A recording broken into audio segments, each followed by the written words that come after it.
Hey, ever start to think about how much can be crammed into, well, just a single date on the calendar?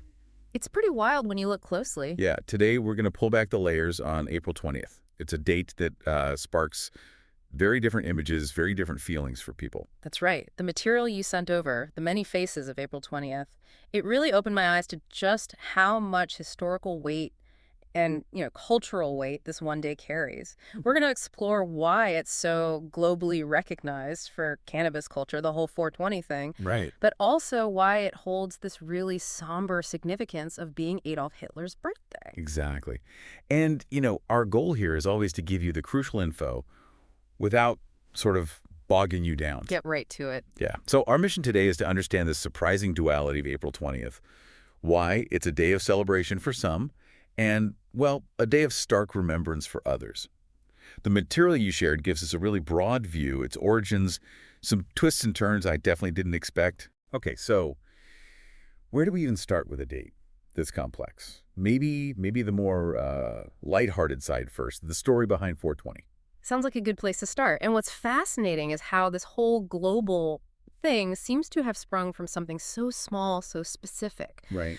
So back in the early 1970s, you've got this group of high school students in California. They call themselves the Waldos. The Waldos, okay? Yeah, and they used 420 as a kind of code. The idea was they'd meet up at 4:20 p.m. by this Louis Pasteur statue at their school Okay. to go search for this rumored abandoned cannabis crop nearby. And did they find it? Incredibly, no, they never actually found it. They searched and came up empty. That's almost... it's funny, right, how this huge phenomenon has such an almost anticlimactic start. Totally. But that regular meeting time, 420 Louis, it just kind of morphed into 420. It became their secret shorthand for talking about cannabis. Okay, so that's the local bit. But here's where it gets really interesting for me. How did this little high school code break out and, go global? Well, it seems the Grateful Dead played a pretty significant role. Ah, okay. Makes sense. Yeah, one of the Waldos apparently had a connection to the band, or their circle, anyway. And as the term started circulating within the whole Grateful Dead community, it really stuck. It Hmm. evolved. It wasn't just about when to meet anymore. It became this broader symbol within marijuana culture itself. Right. It became the thing, not just the time. Exactly. Represented the whole culture. And then by the 1990s, this symbol had totally blossomed into this unofficial weed day, right? Celebrated every April 20th. Mm-hmm. The material you shared talks about these incredible gatherings starting to pop up, like thousands of people showing up in places like Golden Gate Park in San Francisco, Crowd. the University of Colorado Boulder, even Parliament Hill in Ottawa, Hyde Park in London, people just coming together. It was this mix, wasn't it? Part celebration, part, a very public push for change. A protest, almost. Mm. Definitely. If you connect this to the bigger picture, you can really see it reflecting a shift, right? A real change in how society was starting to view cannabis. Absolutely. Those big, visible gatherings were a powerful demonstration. It showed a growing movement that was pushing for legalization, celebrating what many saw as the plant's benefits. Okay, now fast forward to today. Things have changed a lot. We've seen legalization happen in many places, U.S. states, Canada, Uruguay, Malta. How has that massive shift influenced the way 420 is well observed? Well, what's intriguing, I think, is this transition. It went from something that felt a bit like civil disobedience. Right, like sticking it to the man. Kind of, yeah, Yeah. to something much more mainstream. You're Now, right. don't get me wrong, advocating for policy reform is still a key part of April 20th. Okay. You've got groups like MPP Marijuana Policy Project and NORM-LML, the National Organization for the Reform of Marijuana Laws. They're still actively using the day to push for things like federal legalization in the U.S. or addressing the, frankly, huge racial disparities in cannabis arrests. That's crucial work. Absolutely, and expungement, getting records cleared. But alongside that activism, we've seen this huge surge in commercial activity. Oh, yeah. The material you put together really hits that hard. It feels like every cannabis company, dispensary, heck, even companies that have nothing to do with cannabis are trying to, tap into the 420 buzz. Totally. Discount deals, limited edition products, sponsored events. Even fast food places making jokes about the munchies, right? Exactly. It's everywhere, which, raises this important question with all this commercial stuff. Is the original spirit, the activism, getting lost? Mm. Yeah. Diluted, maybe? Some longtime advocates definitely feel that way, but, others might argue it's just a sign that cannabis is becoming more accepted, more normalized. Well, it's complicated, a definite evolution. Absolutely. Okay, so Yeah. let's take a sharp turn now, a really sharp one, to the other major association with April 20th, Adolf Hitler's birthday. It's a jarring contrast, to say the Yeah. least. It is. Very jarring. Born April 20th, 1889. Hitler's legacy is just one of immense devastation. His central role in starting World War II, orchestrating the Holocaust. The systematic murder of over 6 million Jews. Yes. It casts this incredibly long, dark shadow over the date. In many historical contexts, academic contexts, it's just a solemn reminder of, well, the terrible consequences of unchecked hate and totalitarianism. And disturbingly, the material you shared points out how April 20th has actually become a focal point for neo-Nazi and white supremacist groups today. Yeah, they try to use it. They see it as a symbolic day for rallies, for spreading their hateful messages. It really is. And what's particularly troubling is how this date has been linked, however indirectly sometimes, to acts of violence. Yeah. Most notably, the Columbine High School massacre. Right, 1999. Tragically, it happened on Hitler's birthday. And while, as the material notes, a direct link proving the shooters were neo-Nazis wasn't definitively established. Right, it wasn't clear cut.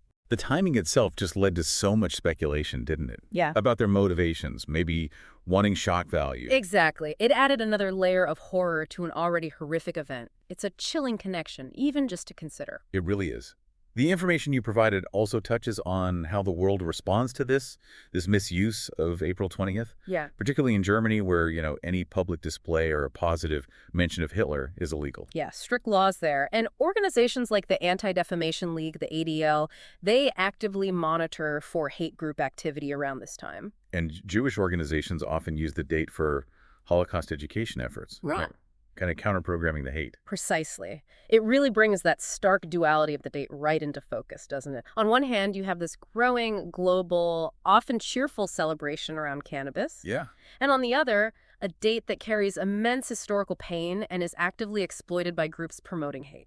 It really makes you think, how can one single day hold such wildly different meanings for different people? It's kind of mind-bending. And the material you compiled, it actually looks at other notable events and birthdays on April 20th, too, which was quite a surprise. It is a surprisingly busy day. When you look beyond those two, dominant narratives, you find this really diverse mix. Haiku.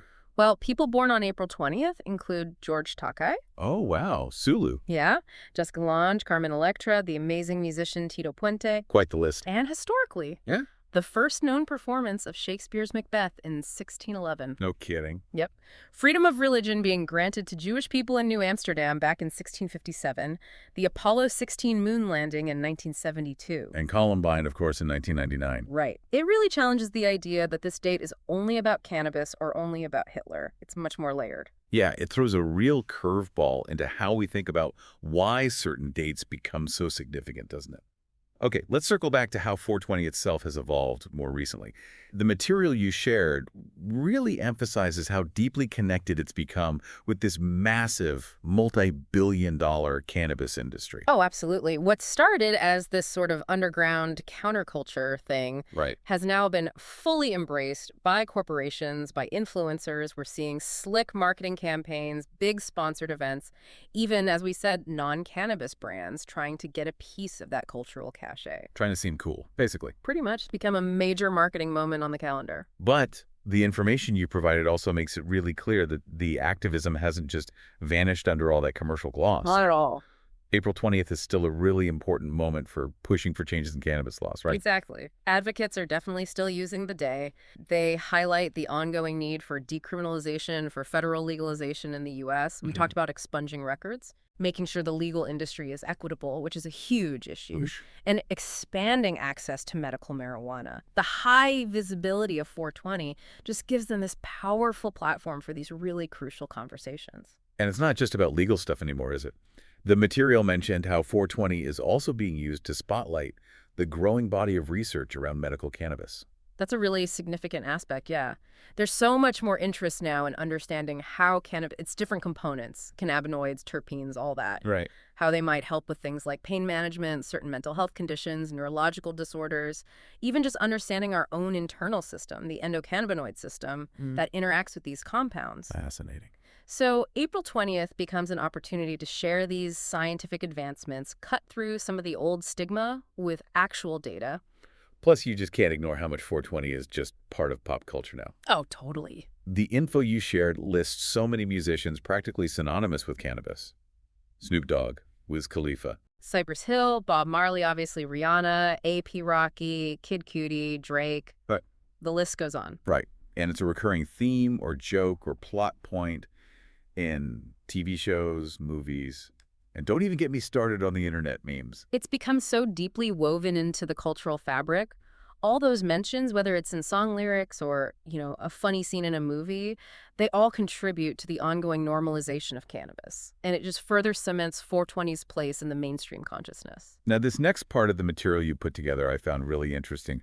The whole complex relationship between faith, religion, and 420.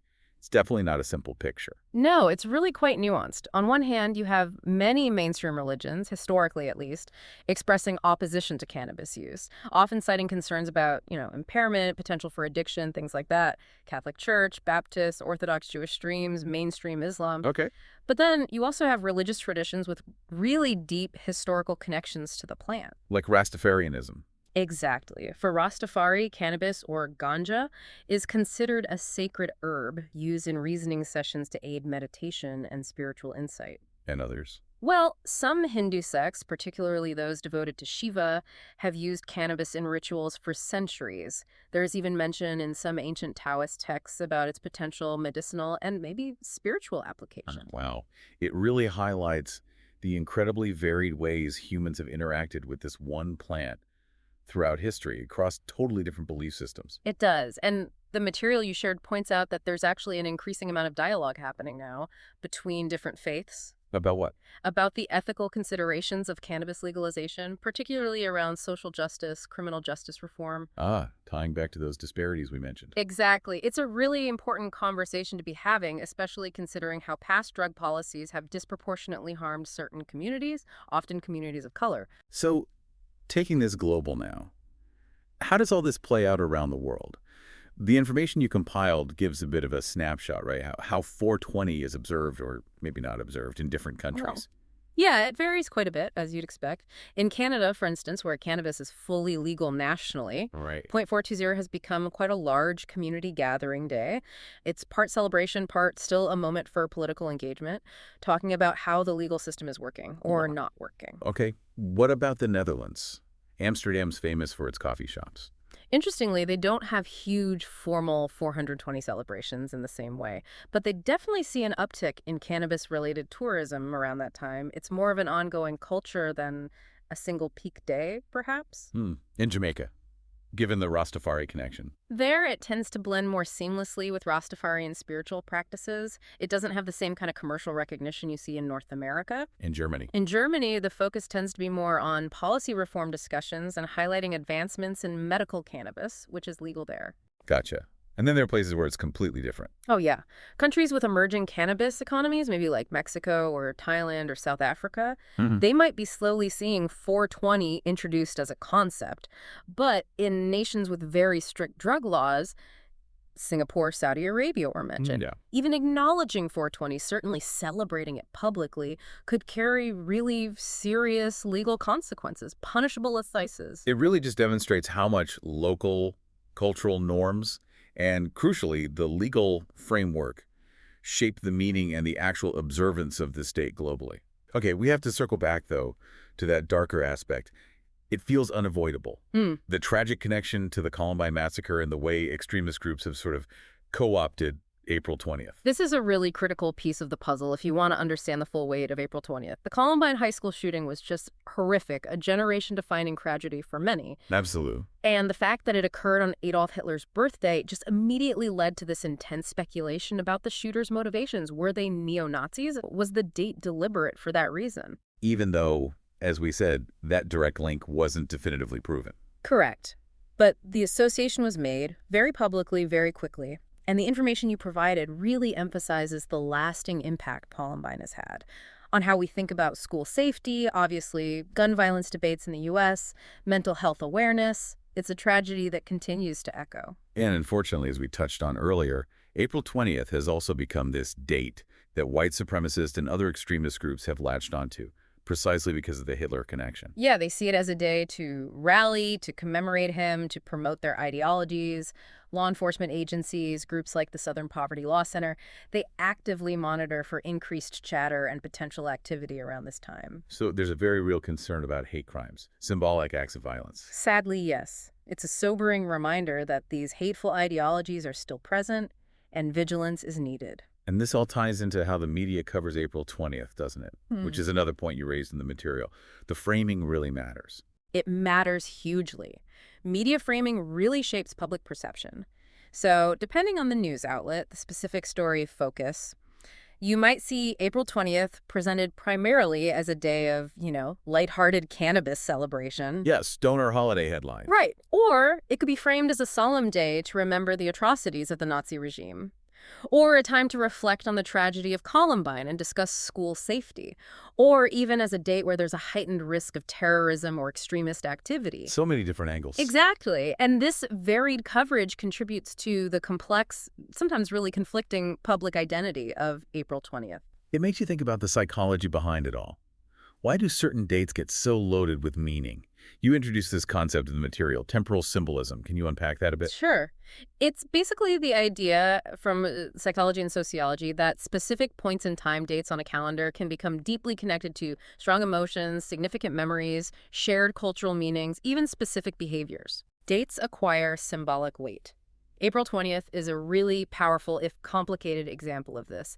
It evokes such different, sometimes incredibly intense, responses based on both collective history, like World War II or Columbine, and personal histories or affiliations, like being part of cannabis culture. Like other dates we think of, maybe 9/11 or December 25th or July 4th, they carry this heavy weight of shared experience and symbolic meaning. Precisely. Though April 20th is maybe unique in having such starkly opposing meanings attached to it simultaneously. Which leads us right to this central question that the material raises. Can April 20th, or maybe should April 20th be reclaimed or somehow redefined? It feels like a real ethical tightrope walk. It really is. There are arguments on both sides. Some argue for reclaiming it, saying, look, the meaning of dates can evolve. They might point to Juneteenth in the U.S., a date marking the end of slavery, which has gained much broader recognition and celebratory status over time. Maybe 420's positive freedom-oriented aspects can eventually overshadow the negative. Okay, that's one perspective. But then there's a strong argument for caution. People warning against letting, celebratory commercialism, the fun side of 420, completely overshadow or erase the memory of the very real tragedies and the hateful ideologies also tied to the day, that we risk trivializing horror. Right. That feels important, too. And the material you shared highlights some interesting middle ground approaches emerging. Things like dual observance events trying to hold space for both celebration and solemn remembrance, or community education initiatives, really talking about all the meanings. Digital literacy efforts, too, helping people navigate the different narratives they see online. It sounds like a really complex issue with absolutely no easy answers. Definitely not. Ultimately, I think this deep dive into April 20th really reveals it as a date of profound duality. It embodies celebration and sorrow, freedom and hate. It just underscores the incredibly intricate ways that we as a society create meaning, remember history, and grapple with difficult legacies. So here's maybe the final thought to leave our listeners with. Considering all these diverse, often really conflicting meanings tangled up in April 20th, what responsibility do we have? As individuals, as a society? How do we shape the narrative, the observance of a date like this?